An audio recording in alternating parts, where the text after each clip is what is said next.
这进步做的挺密集，总的我们进步，俺家的阿哥的我们咱都什么都，东北突击将来给上才让你进入这你想看啥，叫我突击上来也来嘛，你们碰着上了所让，公鸡多半跑了新纪录无上山上为妙法。The supreme, profound, and sublime Dharma is difficult to encounter in the feeling. Now I see it, hear it, receive it, and kept it. I vow to attain the true meaning of the Tathagata. In order to liberate all sentient beings, let us generate the supreme bodhicitta. Well, yesterday we talked about how we went to Guangzhou and then stayed overnight, and then we went to Shenzhen because it's easy to travel from Guangzhou to Shenzhen, and the distance is rather quite close. And today we will talk about the part about difficulty going through customs. On the 15th of June, we arrived at Shenzhen Customs. We went through the Luohu Customs in Shenzhen. When we were getting our passports checked, some difficulties arose. At first, everything went rather quite smoothly and easily, but someone noticed some problems with our passports. He pointed out that when we traveled to India back in 1990, we got our stamps to travel abroad, but when we returned from abroad back to China, we didn't get our stamps. What he pointed out was correct because we traveled to India from Lhasa, and then when we returned with His Holiness Parinirvana. I wrote about that journey in my previous biography. Back then, when we traveled back from Nepal, it was easy to travel back, and we can get temporary passports as long as we pay them some money. Parinirvana back then needed to perform some Vajra dances of Padmasambhava. And then he told us that it would be easy for us to get a temporary passport. So when we come back, originally our passport was green, and then we got a white temporary passport. That's the one that we carried all the way from Nepal to Hong Kong, then Hong Kong to Chengdu. So Hong Kong to Guangzhou and Guangzhou to Chengdu. Anyhow, at that time, the stamps were stamped on our temporary passports all the way from Hong Kong. And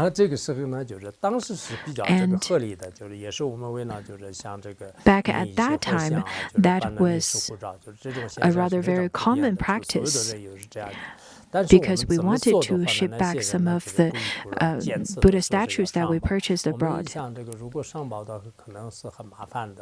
However, when we tried to explain this with the customs officers, they insisted on reporting to their superiors still, so they kept on calling their superiors and managers while taking us to a separate room.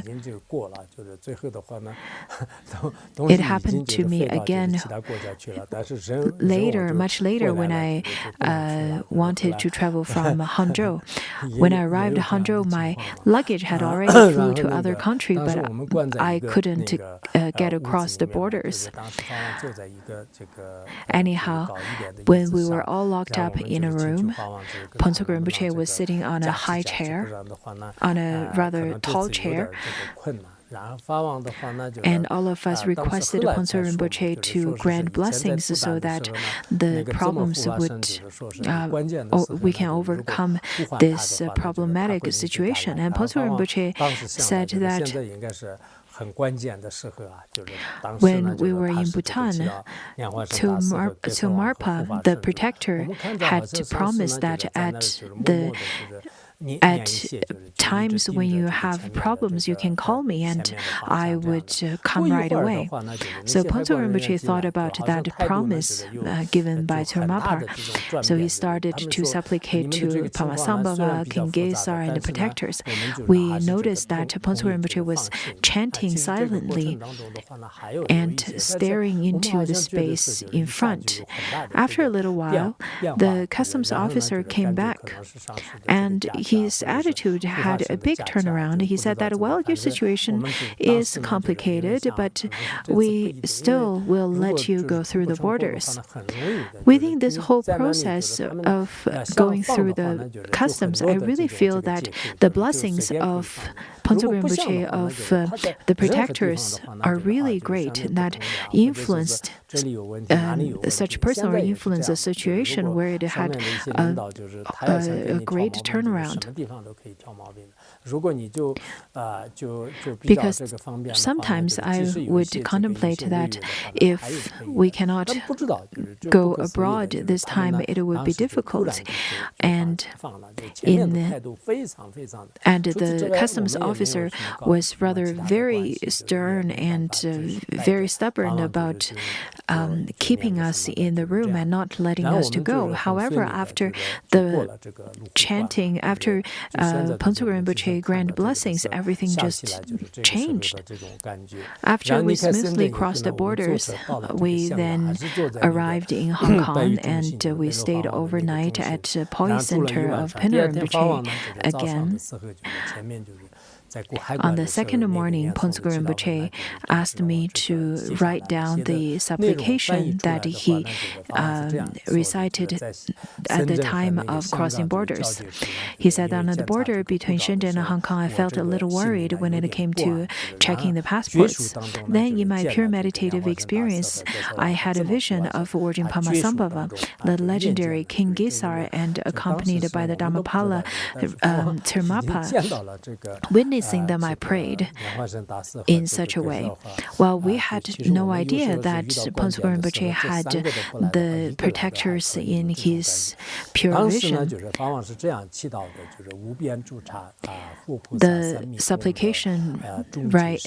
supplication reads that the three secret qualities of all Buddhas and Bodhisattvas in infinite pure realms are embodied in you. In your presence, O Pamasambhava, to you I devoutly pray. Grant blessings so that all our wishes will be spontaneously fulfilled. Your wisdom, compassion, and power have reached perfection. Your loving care for the beings of snow, for the snowland, as your only child, you, the Verma of accomplishment, please look upon us and grant blessings so that all our aims may be easily accomplished. This is the king of King Gesar, because he's the Verma, the Lord of warriors. And then he continued to say that your compassionate response to supplication is swifter than lightning. Your way of enacting entrustment is more powerful than a thunderbolt. Yaksha Tsomarpo, king, enemy, subduer, destroy all negative forces and obstacles immediately. When such wholehearted supplications are made, my terrors and illusory appearances dissolve into Dharmadhatu. May all attachment to self and the deity vanish in the non-referential dhatu of Dharmakaya. Well, after chanting this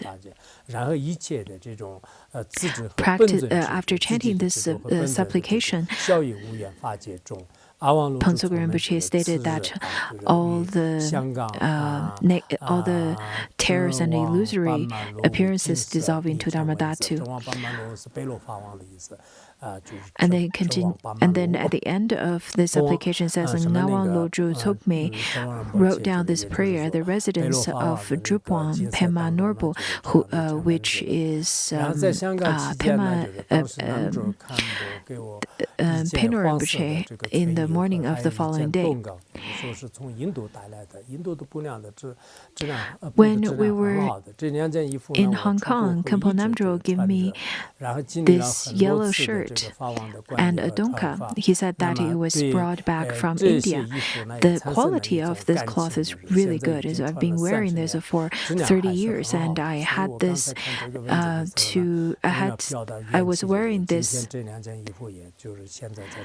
attended many empowerments and teachings of Phuntsok Rinpoche. So in order to represent the dependent arising, I am currently wearing this yellow shirt as well as donga. Whenever I go abroad and give teachings, I would carry this cloth and would wear it.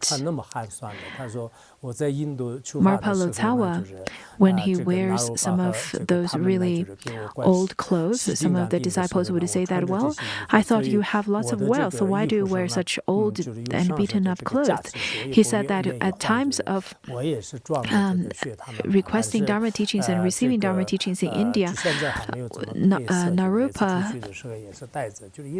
was giving me the Hivajra empowerment, and this is the shirt I wore when I received that empowerment. So I am simply learning from the great masters. When I was writing this, I thought that many people would probably feel that everything is like a dream, like illusion. Why do you hold on to this too close? But I think maybe it's because of my faith, and sometimes I would write whatever I remember. This particular way of writing does not fit into the habit of the Tibetans. When I was writing the previous biography, I was writing it in the habit of a Chinese reader. And then later, when it was translated, I think it may not be very easy for the Tibetans to accept this particular style. But I think different people, different ethnics, and they may have very different ways of understanding it. But I think maybe because of the Western culture's impact, it could be easy for people to accept it now, or easier. On the 16th, which is the second day, we flew over the Pacific Ocean. Back at the time when Phuntsok Rinpoche went abroad, the relations between different countries are not as open as what we have now.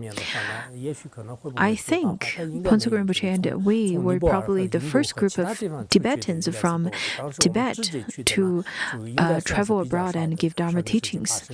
I don't think I'm bluffing about it. I mean, there were Tibetans traveling from Nepal and India, but I think directly from Tibet must be quite rare back then. Back in the 80s, that is. I heard, at the time of traveling, I heard that Hawaii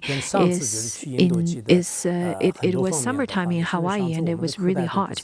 So I prepared some of the appropriate clothing for Phuntsok Rinpoche, also a very good luggage. Because of my previous experience of traveling to India, back then we didn't have very good bags. But now we had more experiences of going abroad. So we prepared a good luggage and didn't prepare too much of tsampa and butter. On the 16th of June, we flew 4 hours from Hong Kong to Tokyo International Airport. There was a little bit of a time change, but I didn't really record it, but I think maybe there's a little bit of a difference. Anyhow, when we arrived at the airport of Japan, my feeling was that the Japanese airport looks like a crystal palace. It was crystal clear, without any dust even on the ground, and it was very bright. I feel like I could see my shadows or myself. My image is completely reflected on the ground. Back then, I really felt like I arrived in paradise. Though I went to Bhutan, Nepal, and India, but those airports were cannot compare to that of the Japan's.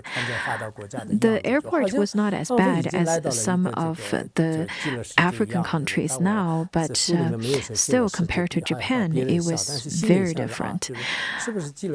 I think that was my first time seeing a developed country. It really felt like a mundane being who first take a glimpse of Sukhavati. Though I didn't write Sukhavati in my book because I don't want to be laughed at, but I was thinking like that. After we arrived Tokyo International Airport, I felt in such a way. Back in 1915, I went to Europe and Africa, and also on the way back to China, I went to Tokyo again. I stayed in Tokyo for a few days. I had a few classes in Tokyo University and so on, and also given a few public speeches. But the feelings was rather very similar.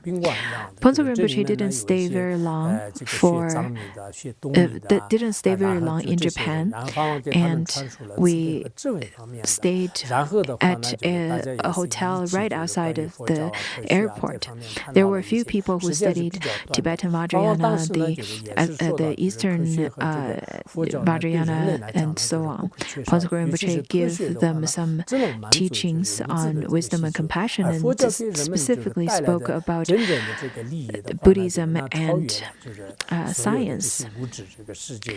Though time was short, Phuntsok Rinpoche specifically spoke about how science and Buddhism to human beings are both necessary, because when it comes to science, it could fulfill the needs of the material needs of human. However, Buddhism could bring the true benefit that surpass of the materialistic world, and could bring great benefits to sentient beings in this life and future lifetimes. Without Buddhism, if one were to only seek for materialistic provisions, then it could bring suffering. After Phuntsok Rinpoche gave the teachings to them, the audience really felt that they were very much inspired, and their expressions, their attitude towards Phuntsok Rinpoche were very different. After a few decades, I encountered a few of them who met Rinpoche back then, and they said that after meeting Phuntsok Rinpoche, even for once, their feelings had never changed even after a few decades, and the way and their attitude and their mind, their faith towards Buddhism is still very firm. After that, we flew from Tokyo to Hawaii.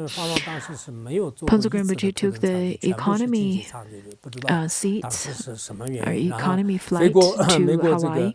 That is why though I had many opportunities to go abroad, afterwards I had never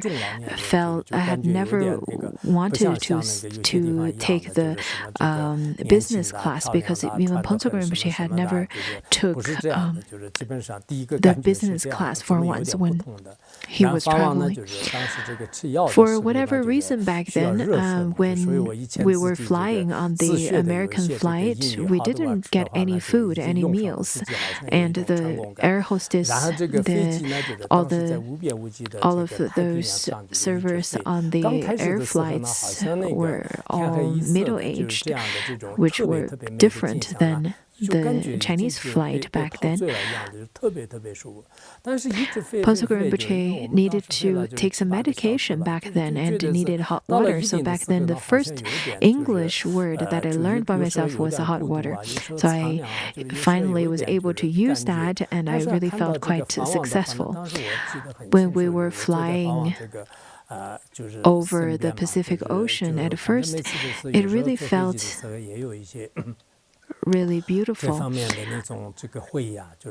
and I was mesmerized by the flight. But after flying for 7 to 8 hours, I really felt it was a bit lonely, somewhat lonesome, because it was such a small island. I also remembered looking at Phuntsok Rinpoche since I was sitting right beside him. Whenever I take flights, those kinds of memories would strike back. Phuntsok Rinpoche didn't speak much, but he would look outside the window, and sometimes he would use his red mala beads. Sometimes he looked like he's praying, sometimes looked like he's contemplating and thinking. He didn't really speak much, anyhow. That was the state we were in at that time. It was very special time. Now it takes us about 2-3 hours to fly from Shanghai to Beijing, and back then it took us 7 hours to fly from Tokyo to Hawaii. Many people, after taking for 4 to 5 hours, they would feel quite tired. But Phuntsok Rinpoche, who didn't travel much and didn't have a great health, he took such a long time on the flight. And then afterwards, finally, we arrived at the airport. 再过海关，就是那么过几天再讲吧。今天讲到这里。